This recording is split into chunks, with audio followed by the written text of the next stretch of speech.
எடப்பாடி பழனிசாமியை ஆட்சியில் அமர வைக்க வேண்டிய பொறுப்பு பாஜகவுக்கு இருப்பதாக கூறியுள்ள அண்ணாமலை, பிரதமர் மோடி தலைமையிலான பாஜக அரசு தமிழ்நாடு அரசுக்கு பெருமை சேர்த்து வருவதாக தெரிவித்துள்ளார்.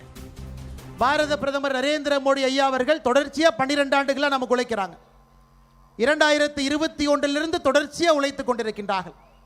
ஆனால் அடுத்த 8 மாத காலம் பாரத பிரதமர் நரேந்திர மோடி அவர்களுக்காக, நம்முடைய கட்சிக்காக உழைக்க வேண்டிய பொறுப்பு இந்த அரங்கத்தில் இருக்கக்கூடிய உங்க ஒருத்தருக்கு இருக்கு. இந்த அரங்கத்தில் இருக்கக்கூடிய ஒரு பூத்து தலைவருக்கும், பூத்தில் இருக்கக்கூடிய பொறுப்பாளர்களுக்கும் அடுத்த 8 மாத காலம் கடுமையாக உழைத்து திராவிட முன்னேற்ற கழகத்தினுடைய ஆட்சியை அகற்றிவிட்டு தேசிய ஜனநாயக கூட்டணியுடைய ஆட்சி, இன்று நம்முடைய எதிர்க்கட்சி தலைவராக இருக்கக்கூடிய அண்ணன் எடப்பாடி பழனிசாமி அவர்களை ஆட்சியில் அமர வைக்க வேண்டிய பொறுப்பு தேசிய ஜனநாயக கூட்டணியினுடைய ஒரு தொண்டனுக்கும் இருக்கு.